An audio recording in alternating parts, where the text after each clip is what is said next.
En tant que thérapeute, j'ai régulièrement des questions de consultants sur divers sujets. Je vous propose de réfléchir dans ce podcast au sujet suivant. Comment agir sur les envies alimentaires et particulièrement l'envie de sucre? Bienvenue, je m'appelle Sarah. Je suis biologiste et thérapeute. Sur cette chaîne, La santé du cerveau, on apprend à mieux comprendre le cerveau pour mieux agir.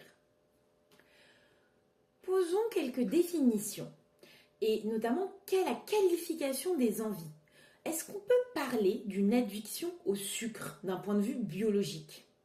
Alors, une méta-analyse d'une soixantaine d'études qui a été publiée en 2017 dans le British Journal of Sport Medicine, donc le journal britannique de la médecine sportive, concluait que la consommation de sucre produit des effets similaires à la consommation de cocaïne, notamment parce qu'elle altère l'humeur.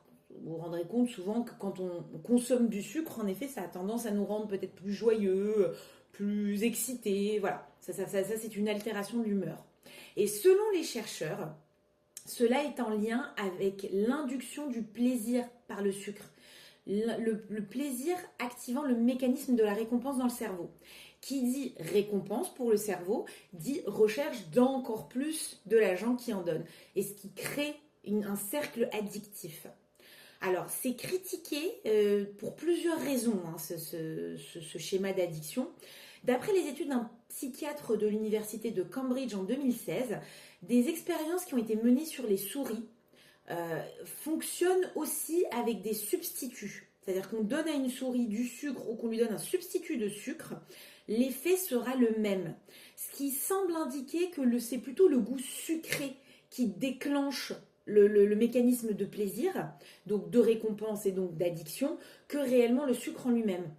En plus, si on associe la prise de sucre chez ces petites souris à un stimulus négatif, très souvent c'est des électrocutions qu'ils font à ces petites bestioles, les souris ne réclament plus le sucre, alors que dans la même situation, si on fait une électrocution à une souris qui est addicte à la cocaïne, elle continue de réclamer de la cocaïne quand même. Donc l'addiction à la cocaïne semble être suffisamment forte au point d'ignorer la douleur. Alors donc certains spécialistes s'accordent à dire qu'il s'agit davantage d'une dépendance alimentaire et une revue de 52 études qui est parue en 2018 dans Nutrients tente à affirmer ce point de vue-là.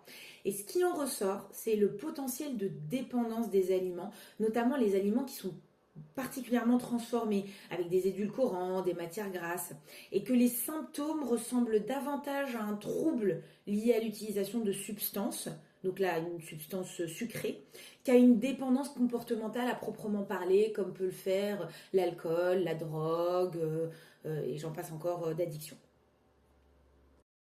Alors maintenant que la différence entre dépendance et addiction est faite, dans les deux cas, l'attrait pour le sucre est très difficile à réguler au quotidien.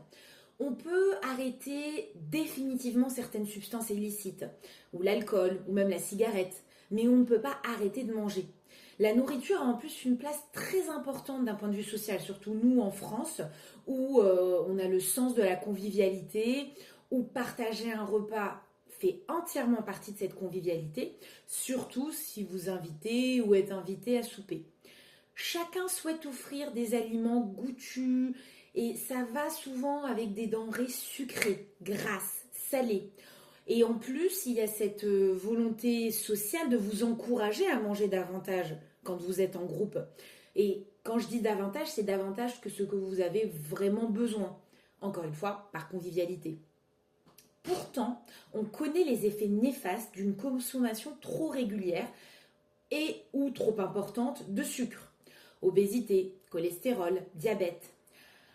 Mais visiblement, ce qu'on observe, c'est que ces effets à moyen long terme ne sont pas suffisamment impactants pour l'instant, comparativement au bénéfice du système de la récompense. Je suis stressée, j'ai passé une mauvaise journée, je mange cet aliment qui va générer du plaisir et temporairement me réconforter.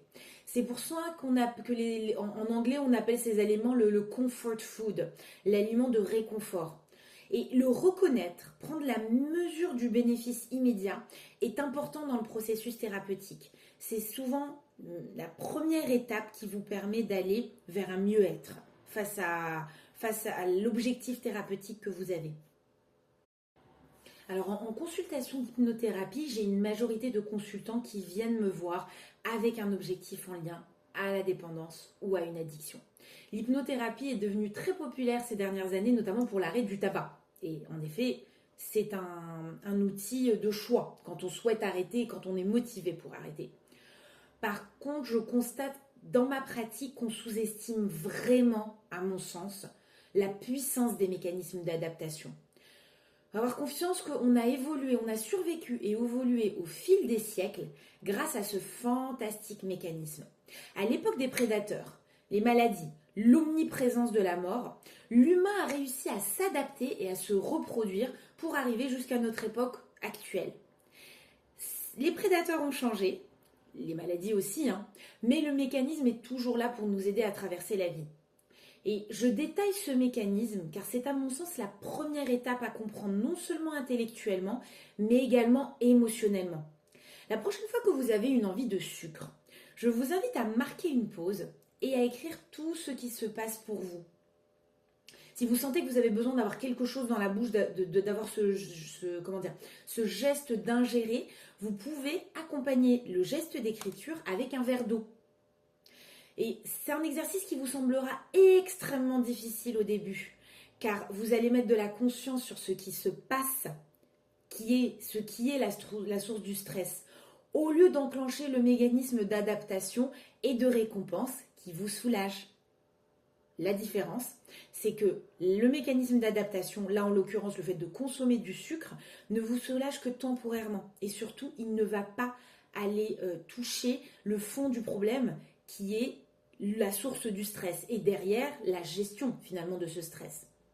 Et vous allez voir qu'au fur et à mesure, vous allez apprendre à votre cerveau limbique. Le cerveau limbique, c'est la part dans laquelle il y a tous les instincts primaires et tout le siège émotionnel aussi.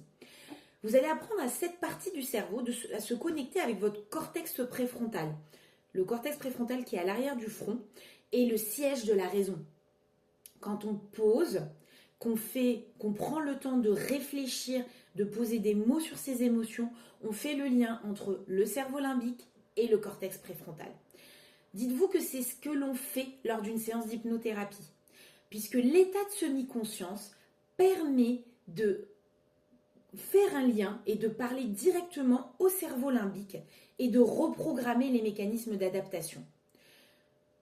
C'est un raccourci. On n'est plus au niveau rationnel et des injonctions du je dois me contrôler, je ne dois pas manger de cochonneries, je ne dois pas, ce n'est pas bon pour moi. Là, on va vraiment au cœur émotionnel du cerveau et on va lui expliquer pourquoi ces mécanismes-là ne sont plus nécessaires et ne sont plus bénéfiques pour nous aujourd'hui. Vous avez ainsi tout un panel en fait de possibilités entre je m'assois face au stress, jusque je fais appel à un thérapeute pour trouver le raccourci et venir me soutenir dans ce processus thérapeutique. Et maintenant, à vos cerveaux, en complément de l'exercice précédent, voici 2 questions pour une petite session d'écriture à un moment qui vous semblera le plus opportun. La première question, c'est quel est le déclencheur des envies alimentaires dans les différentes situations vécues ? Je vais vous inviter à être le plus précis possible et à vous interroger à chaque fois que j'étais là et que j'ai eu une envie irrépressible de sucre, qu'est-ce qui est venu déclencher cette envie ? Deuxième question, quelles émotions sont associées à ces déclencheurs ? Qu'est-ce que vous ressentez physiquement dans votre corps quand vous repensez à ces déclencheurs d'envie de sucre ? Et une question peut-être complémentaire, c'est est-ce que vous avez déjà ressenti ces émotions-là dans d'autres situations ? Ça va vous permettre de faire le lien entre les actions et réactions que les différentes phases de votre vie, situations dans votre vie génèrent en vous. Voilà, je vous remercie pour votre attention. Prenez soin de vous et de votre cerveau.